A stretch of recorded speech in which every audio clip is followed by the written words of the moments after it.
नमस्कार साथियों, हरियाणा की राजनीति की बात करें तो आए दिन यहाँ पे उठापटक होती रहती है। तो आज बात करें हुड्डा के गढ़ में आज इनेलो की एक धमाकेदार रैली वहां पे देखने को मिली। जैसे कि आपको ज्ञात है, आज चौधरी देवीलाल जी का जो है जन्मदिवस है, उसके उपलक्ष्य में एक वहां पे बड़ी रैली वहां पे आयोजन किया गया। तो उसी रैली की समीक्षा को लेकर हम बात करेंगे हमारे सीनियर वरिष्ठ पत्रकार नीर सिंगला जी। सिंगला जी, आज की रैली की क्या मायने आपको नजर आ रहे हैं? देखिए, आज की रैली में अगर हम बात करें तो सबसे ज्यादा एक पहले एक मामला उठा था, देवीलाल जी ने उठाया था, राइट टू रिकॉल, और आज इस मामले को दोबारा से हवा मिली है। अब राइट टू रिकॉल क्या है? अगर मान लो कोई व्यक्ति चुनाव जीत जाता है और साल भर में अपने चुनावी वादों को पूरा नहीं करता है, तो जनता उसे वापस बुला सकती है। ये उसका सबसे बड़ा इफेक्ट है, और ये मामला कोई भी राजनीतिक दल उठाना नहीं चाहता, ये अधिकार जनता को देना नहीं चाहता।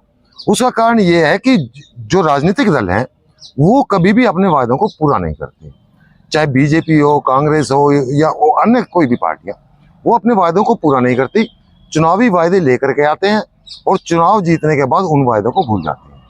वो तो इन्हीं बातों को लेकर के उन्होंने राइट टू रिकॉल का एक दोबारा से शगुफा चलाया है, और ये शगुफा जनता के बीच कितना कारगर होगा ये तो आने वाला समय बताएगा। लेकिन जहां तक बात है इस रैली की सफलता की, तो हरियाणा की में एक इनेलो जो काफी बड़ी पार्टी रही है, एक इफेक्टिव पार्टी रही है, और इसके बिना कहते थे कि इनेलो के बिना हरियाणा की राजनीति नहीं होती। लेकिन पिछले 2018 में, दिसंबर 2018 में, जब जननायक जनता पार्टी का गठन हुआ, जो इनेलो के ही परिवार से टूट के गए, जो देवीलाल के ही परिवार से टूट के गए, उन लोगों ने जब एक जननायक जनता पार्टी का गठन किया, उसके बाद से इनेलो लगभग जीरो पे चली गई थी। हालांकि पिछले चुनाव में उसे कुछ वोट बैंक जरूर मिला है, लेकिन इस समय की बात करें तो आज इनेलो भी बहुत ज्यादा पावरफुल नहीं है, बहुत ज्यादा हाईलाइटेड नहीं है। लेकिन अब इनेलो अपने पांव जमा रही है, और जननायक जनता पार्टी की तुलना में, जो उनके परिवार का कभी हिस्सा होता था, उसकी तुलना में एक बड़ी पार्टी बनने का प्रयास कर रही है। इसमें कितने कामयाब होंगे ये तो समय बताएगा, लेकिन आज इनेलो की रैली बहुत अच्छी हुई है, और ये आने वाले समय में हरियाणा की राजनीति में एक नई दिशा देने का काम कर सकती है। आपने राइट टू रिकॉल का जिक्र किया है, पहले कभी राइट टू रिकॉल के तहत किसी भी विधायक को इस तरह से चुनाव कराया गया हो या उसे हटाया गया हो, कोई ऐसी घटना नहीं? राइट टू रिकॉल का एक बार जिक्र संविधान में आया जरूर था, लेकिन इसे कभी लागू नहीं किया गया। एक बार ऐसे भी चर्चा चली थी कि शायद इसको हम पंचायती राज में या स्थानीय निकाय में इसको लागू कर ले, लेकिन उसे भी वहां भी लागू नहीं किया गया।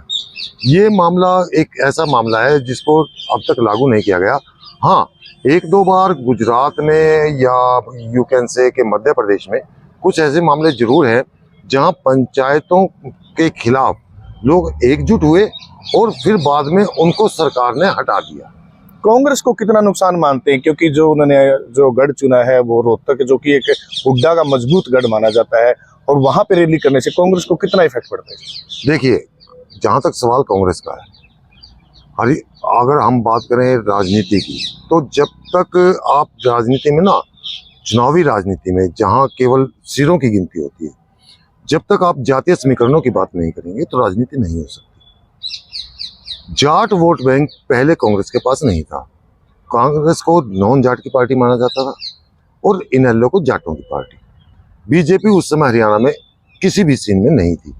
बीजेपी की एक दो सीटें अकेली आती थी, या वो इनेलो के साथ मिलकर चुनाव लड़ती थी, तो वो 10, 12, 15 सीटों पे चली जाती थी। तो ऐसी स्थिति में जाट वोट बैंक, जब भूपेंद्र सिंह हुड्डा हरियाणा के सीएम बने और उन्होंने बिजली के बिल माफ किए, कर्जे माफ किए, तो उसके बाद से एक जाट वोट बैंक हुड्डा के साथ जुड़ा था। उससे इनेलो को काफी नुकसान हुआ था। लेकिन अब वही जाट वोट बैंक दोबारा इनेलो अपनी तरफ करने का प्रयास कर रही है। अगर ऐसा होता है तो कांग्रेस को एक बड़ा सेटबैक लगेगा, और विशेष रूप से हुड्डा को बड़ा सेटबैक लगेगा, क्योंकि जाट वोट बैंक छिटकने के बाद कांग्रेस के पास कोई ऐसा वोट बैंक स्थिर नहीं रह जाएगा जिसके ऊपर आप ऐसा क्लेम कर सके कि ये वोट बैंक हमारा है। क्योंकि नॉन जाट वोट बैंक जो कभी कांग्रेस का प्योर वोट बैंक होता था, वो अब बीजेपी के पास है। तो आज का जिस तरह से देखा जाए समीकरण और जिस तरह से दमखम दिखाया है, तो कह सकते हैं आने वाले टाइम पे 3 पार्टियां स्ट्रॉन्ग रूप से खड़ी होंगी, जिसमें कांग्रेस होगी, इनेलो होगी और बाकी बीजेपी रहेगी। तो इसमें समीकरण में कुछ बदलाव भी हो सकता है अप डाउन का। देखिए, जहाँ तक समीकरण का बात है तो अभी चुनाव बहुत दूर है और चुनाव के समय तक आते आते क्या मुद्दे बनेंगे, क्या होगा, ये एक समय के गर्भ में है। लेकिन आज की रैली की एक और सफलता मैं मानता हूँ कि इनेलो ने अपना जो उसका पुराना परिवार है उसको अपने साथ जोड़ने का काम किया है। प्रदीप गिल, शायद यहाँ के लोगों को, जींद के लोगों को लगा कि प्रदीप गिल एक बहुत छोटा नाम है, केवल 8000 वोट उनके आए थे। लेकिन प्रदेश की राजनीति में प्रदीप गिल बहुत छोटा नाम नहीं है और मैं उनका, देखिए भाई, व्यक्तिगत ना तो मैं उनका प्रशंसक हूँ और ना ही मैं उनका विरोधी हूँ, बिल्कुल। लेकिन प्रदीप गिल की एक खासियत मैं मानता हूँ कि वो कभी भी अपने स्वार्थ के लिए किसी का साथ नहीं छोड़ते। मैं आपको एक उदाहरण दूंगा। जब हरियाणा में भूपेंद्र सिंह हुड्डा की सरकार थी, प्रदीप गिल की पत्नी जिला पार्षद बन गई। उस समय अपना जिला परिषद चेयरपर्सन बनाने के लिए कांग्रेस को कुछ पार्षदों की जरूरत थी। मैं इंटरनल जानता हूं, शायद वो बात कहीं रिकॉर्ड पे तो नहीं है, इंटरनल मैं जानता हूं कि प्रदीप गिल को ये कहा गया कि आप हमारे साथ आइए, हम आपको स्टेट में चेयरमैन बनाएंगे। और जब मुख्यमंत्री ये बात कहता है तो मुख्यमंत्री के लिए चेयरमैन बनाना कोई बड़ी बात नहीं होती। बिल्कुल। लेकिन प्रदीप गिल ने कहा नहीं, हम लोग इनेलो के थे, इनेलो में रहेंगे, हम हारे जीते जो भी हो। जब तक उनकी पत्नी जिला पार्षद रही उन्होंने पार्टी नहीं बदली। उन्होंने जब पार्टी बदली उस समय हालात कुछ अलग थे और उसके बाद उस समय कांग्रेस भी विपक्ष में थी और आज जब वो किसी पार्टी में नहीं थे उस समय भी अगर वो इनेलो में गए हैं तो आज इनेलो का वजूद लगभग, मैं मानता हूं कि आज उसे जीरो से शुरू होने की बात है। जब पार्टी जीरो से शुरू होने की बात कर रही है उस समय उन्होंने इनेलो का दामन थामा है। वो स्वार्थी तो नहीं है, आगे उनको भविष्य में क्या होगा ये समय के गर्भ में है।